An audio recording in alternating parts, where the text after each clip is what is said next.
Hello everyone, welcome to my YouTube channel NCERT Learning. In this video, we will cover Class 6 Geography Chapter 3rd, that is, the motion of the earth. So, without wasting time, let's start our video. As you know that earth has two type of motion, namely rotation and revolution. जैसा कि हम जानते हैं, अर्थ के दो type होते हैं motion के, that is rotation and revolution. If we talk about rotation, so rotation is the movement of the earth on its axis. मतलब जब अर्थ अपने ही एक्सिस पे रोटेट करता है उस मूवमेंट को हम क्या बोलते हैं? रोटेशन बोलते हैं. The movement of the earth around the sun in a fix part or orbit is called revolution. मतलब अर्थ का जो मूवमेंट होता है सन के अराउंड एक फिक्स पाथ में और फिक्स ऑर्बिट में, उसे हम क्या बोलते हैं? रिवॉल्यूशन बोलते हैं.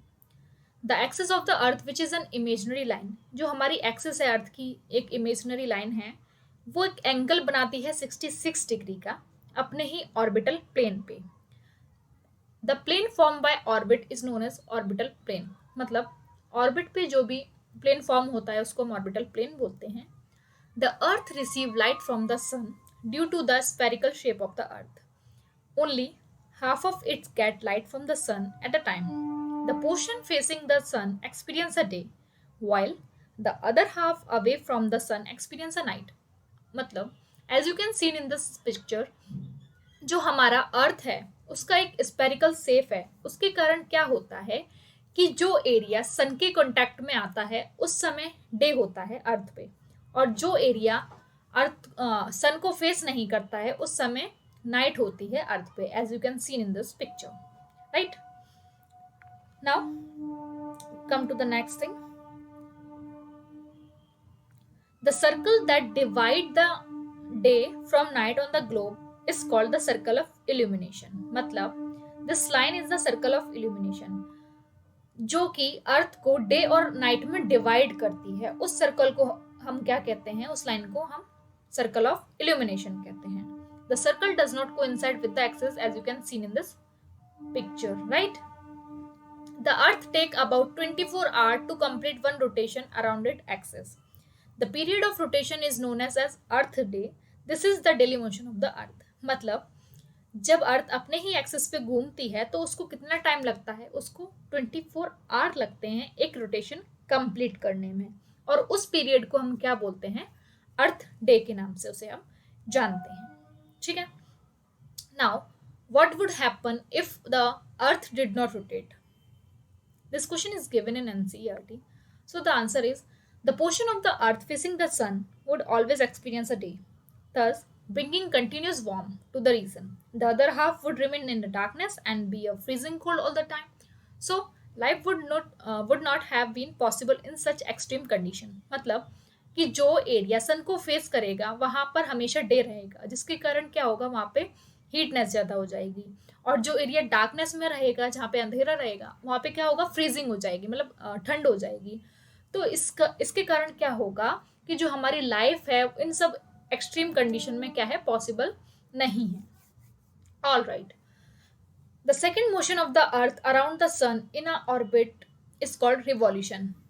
रिवॉल्यूशन की अगर हम बात करें तो इसको कितना टाइम लगता है? इसको लगता है इट टेक 365 डेज, 1 ईयर, जिसको हम 1 ईयर के नाम से जानते हैं. जैसे कि हम जानते हैं जो हमारा 1 ईयर है उसको कंप्लीट होने में कितना टाइम लगता है?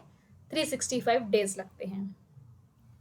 We considered a year as consisting of 365 days only and ignore 6 hour for the sake of convenience. मतलब जो हमारा अर्थ है उसको 365 डे एंड 6 आवर लगते हैं, लेकिन एज अ कन्वीनियंस हम उसको ओनली 365 डे बोलते हैं.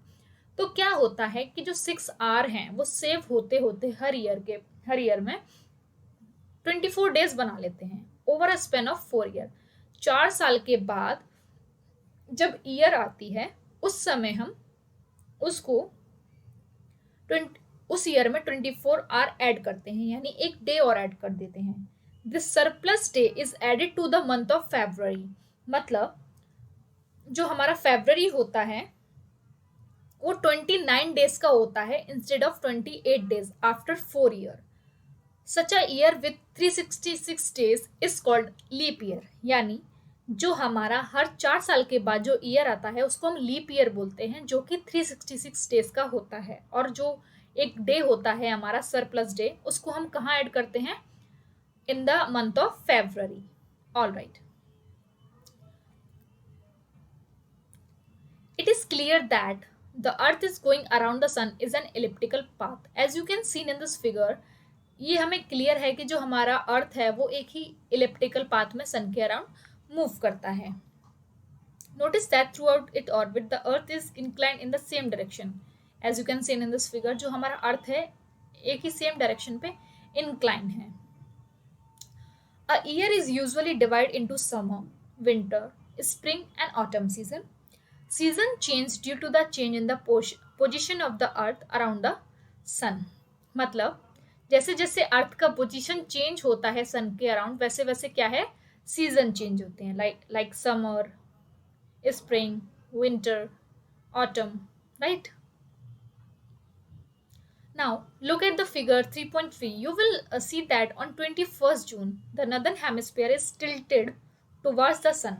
The ray of the sun fall directly on Tropic of Cancer। As a result, these areas receive more heat। The area near the pole receive less heat as the rays of the sun are slanting। The north pole is inclined toward the sun and the place beyond the Arctic Circle experience continuous daylight for about 6 months। Since a large portion of the northern hemisphere is getting light from the sun, it is a summer in the region of north on the equator।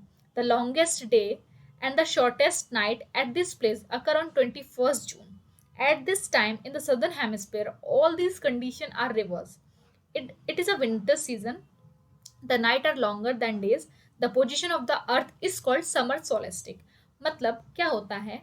As you can see in this figure 21 जून को हमारा जो summer सोलिस्टिक होता है उसमें क्या होता है कि जो आपका नॉर्दर्न हेमिस्फीयर है वो टिल्टेड है टुवर्ड द सन, जिसके कारण कि क्या होता है कि जो सन की रेज होती हैं वो डायरेक्ट फॉल करती हैं, जो जो कि क्या एक्सपीरियंस करता है? डे एक्सपीरियंस करता है और सनलाइट ज़्यादा अमाउंट में रिसीव करता है। उसके कारण क्या होता है? वहाँ पे गर्मी होती है। और सदर्न हेमिस्फीयर में उसका रिवर्स होता है, उधर विंटर होता है। ठीक है, इस कंडीशन को हम क्या बोलते हैं? इस कंडीशन को हम बोलते हैं summer solstice. Now on 22nd December, the Tropic of Capricorn received direct ray from the sun as a south pole tilted toward it। As the sun rays fall vertically at the Tropic of Capricorn, 23rd degree of southern hemisphere, a large portion of the southern hemisphere get light। Therefore, it is a summer in the southern hemisphere with the longer days and shorter night। The reverse happen in the northern hemisphere। This position of the earth is called winter solstice। मतलब 22 दिसंबर को क्या होता है? जो हमारा earth है वो southern hemisphere पे, नॉर्दर्न हेमिस्फीयर पे टिल्टेड है, लेकिन जो सन की जो रेज है वो सदर्न हेमिस्फीयर पे ज़्यादा पहुंच रही हैं और नॉर्दर्न हेमिस्फीयर में नहीं पहुंच रही हैं, जिसके कारण क्या होता है कि जो हमारा सदर्न हेमिस्फीयर है वहाँ पे समर होता है और नॉर्दर्न हेमिस्फीयर में क्या रहता है? विंटर सीजन रहता है। तो इस कंडीशन को हम क्या बोलते हैं? विंटर सोलिस्टिक बोलते हैं। On 21st March and September 23rd, direct rays of the sun fall on the equator। At this position, neither the pole is tilted toward the sun, so the whole earth experience equal day and equal night। This is called equinox। मतलब as you can see in this figure, जो हमारा earth है autumn और spring season यानी 23 सितंबर और 21 मार्च को वो उधर क्या होता है? इक्वल डे और इक्वल नाइट होती है। क्यों? क्योंकि सन की जो हीट है वो डायरेक्ट पड़ती है। ओके, और इस कंडीशन को हम क्या बोलते हैं? इक्विनॉक्स बोलते हैं। On 23rd September, it is the autumn season in the northern hemisphere and spring season in the southern hemisphere। The opposite in the case of 21st March, when it is the spring in the northern hemisphere and the autumn in the southern hemisphere। Thus, you find that there are days and night and changes in the season because of the rotation and revolution of the earth respectively। मतलब जो भी हमारे days हैं, night हैं, change होते हैं, उसी के कारण क्या होता है? सीजन चेंज होता है। सीजन क्यों चेंज होता है? क्योंकि जो हमारा अर्थ है वो कंटिन्यूसली रोटेट भी करता है और रिवॉल्व भी करता है। I hope you understand. Thank you for watching.